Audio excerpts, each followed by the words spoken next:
Olá pessoal, aqui quem fala é Michele Camargo e vamos a mais uma aula de vibrações mecânicas, ainda discutindo vibrações forçadas harmonicamente ou sistemas com vibração sob forças harmônicas, que é uma outra maneira de falar a mesma coisa. E nesse vídeo nós vamos discutir o fator de ampliação e também o efeito da ressonância. A gente já citou alguma coisa sobre ressonância lá no comecinho, né? Mas agora a gente vai falar o que é esse negócio de fato, né? E como que a gente identifica se um sistema ele vai ou não entrar em ressonância. Na aula anterior a gente desenvolveu a equação de movimento e a solução para essa equação, né? E eu comentei, para o vídeo não ficar muito longo, que a gente teria que fazer mais algumas discussões a respeito, que é o que a gente vai fazer aqui.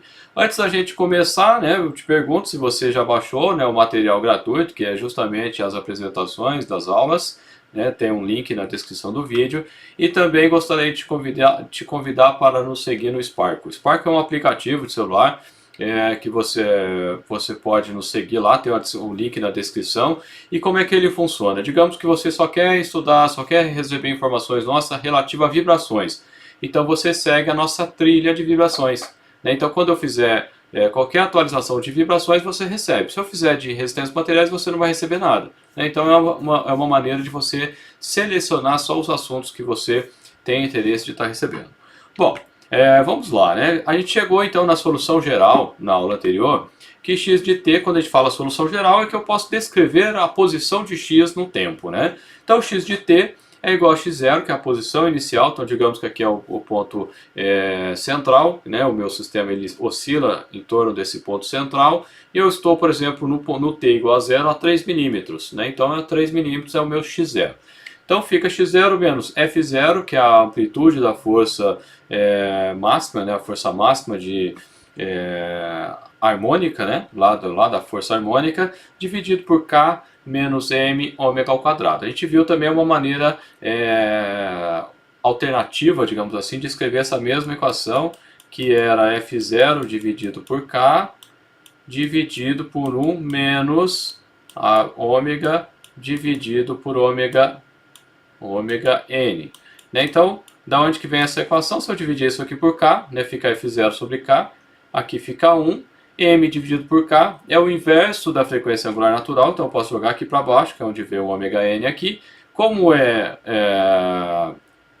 o ômega n é dividido pela raiz de k dividido por m, então fica só k dividido por m é ômega n ao quadrado, daqui que sai essa equação, né?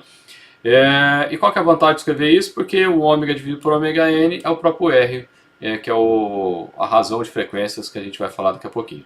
Então, cosseno de ômega nt mais V0 dividido por ômega n, que multiplica seno de ômega nt mais F0 dividido por K menos M ômega ao quadrado vezes o cosseno de ômega t. Lembrando que o ômega é a frequência de excitação, ômega n é a frequência angular natural. Existe também o ômega d, que é a frequência angular natural amortecida, é outra coisa, né? São coisas relacionadas, ômega n com ômega d, mas aqui, agora com o ômega não tem nenhuma relação, né? Depende de como que a força se comporta. Bom, o que a gente tem, né? A amplitude máxima de x, que é, digamos que eu estou oscilando aqui, quanto que é o máximo que ele oscila, né? O máximo que ele oscila, que é a distância entre o ponto central e ou para a direita ou para a esquerda, nesse exemplo que eu estou fazendo, é igual a delta ST dividido por 1 menos ômega dividido por ômega n ao quadrado. Uma outra maneira que eu posso pensar em fator de ampliação. O que é o fator de ampliação? X dividido por delta ST, ou seja, eu passei o delta ST para cá, então fica 1 dividido por 1 menos ômega dividido por ômega n ao quadrado.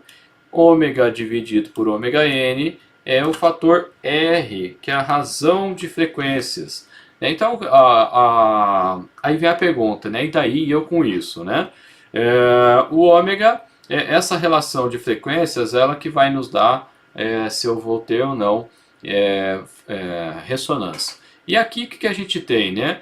Aqui em cima eu chamo de amplitude dinâmica e aqui embaixo eu chamo de amplitude estática. Dinâmica porque o x ele está relacionado, né, com o deslocamento em função da força, porque é de movimento, né?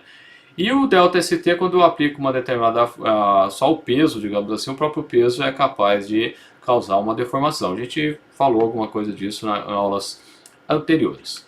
Bom, o que, que a gente tem, né? Então, quando a gente vai fazer a análise da razão de frequência, a gente tem o caso que, dividindo, deixa eu escrever ela de novo aqui, ômega dividido por ômega n, eu tenho o caso que essa razão ela está entre 0 e 1, né? Então quando eu tenho o ômega 0, dá 0.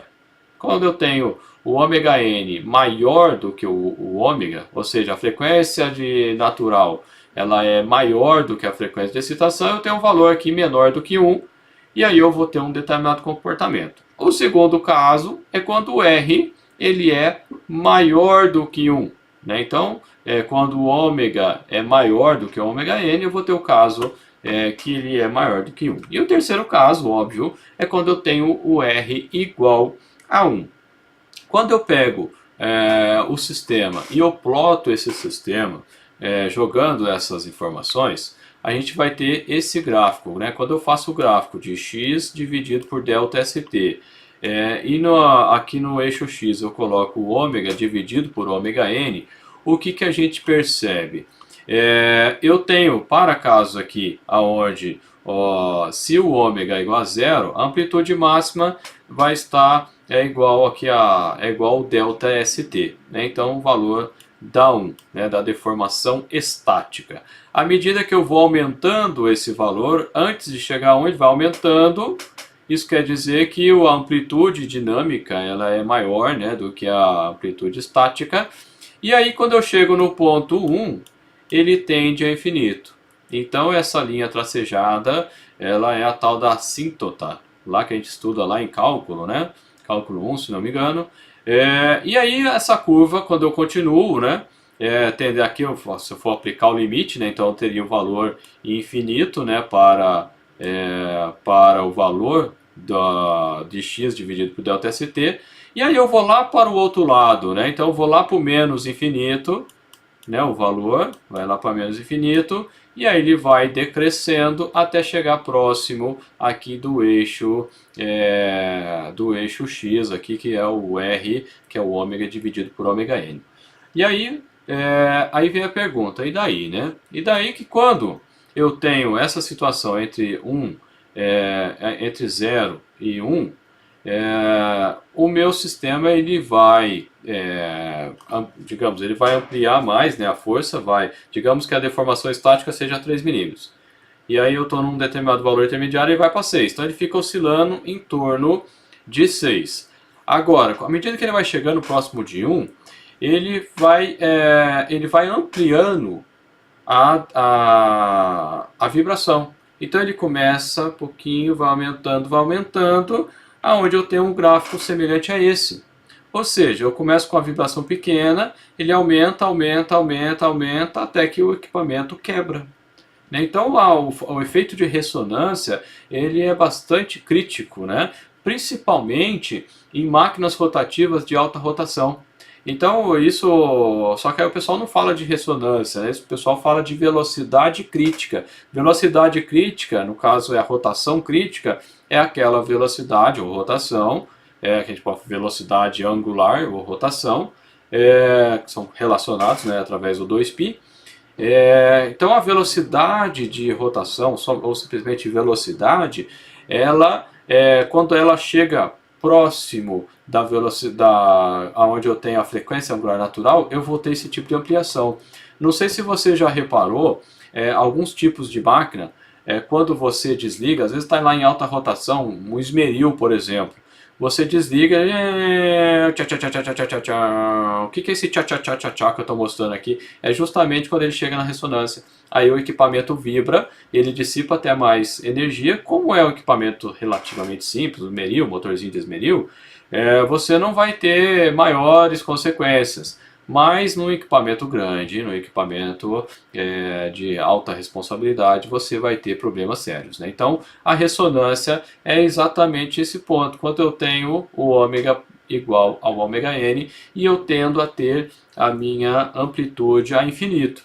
Isso que a gente está falando num sistema não amortecido, né? Então, no sistema não amortecido, não tem ninguém que impeça esse amortecimento, essa amplitude de acontecer. Já nos sistemas amortecidos, que é o que a gente vai ver em vídeos para frente, dependendo do fator de amortecimento, eu não vou ter situações críticas, né? Mas a ressonância ela sempre vai ser uma preocupação importante. E aí como é que se eu fosse plotar isso, essa resposta, né, tirando aquele caso que eu acabei de mostrar da ressonância, só repetindo aqui a fórmula, o que vai ficar?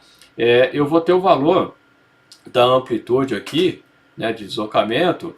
Aqui eu estou escrevendo de uma outra maneira, em vez de A, B, ou aquela coisa toda, né?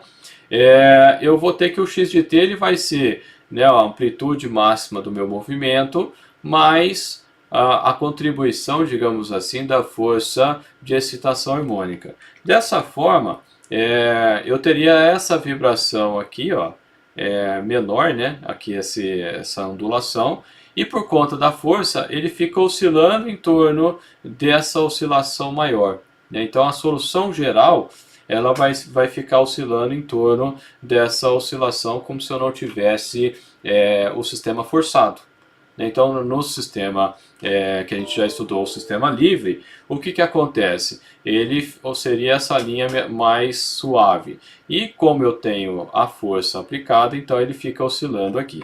Da mesma forma, quando é para maior do que 1, ao invés de ser mais aqui, ele pega menos. Então, o movimento é bem semelhante, só que ao invés dele começar acima da curva para a curva homogênea, né, lá da vibração livre, ele começa abaixo.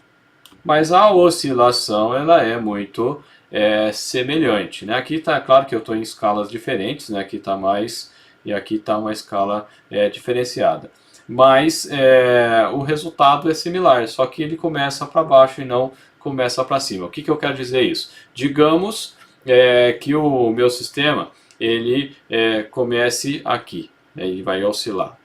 No caso, para o R maior que zero, na mesma proporção, ele começaria do outro lado, né? Então ele estaria do outro lado e começaria a fazer essa oscilação aqui. Então na prática é basicamente a mesma coisa, exceto muda pelo sentido ou pelo ponto inicial, né, digamos assim, de trabalho. E agora eu quero que você coloque nos comentários o que você achou dessa aula. Se você gostou, se você não gostou, dá um joinha, se inscreva no canal caso você não seja, e dá uma olhada na descrição que tem uma série de informações lá na descrição. Beleza, pessoal? Um abraço e até a próxima.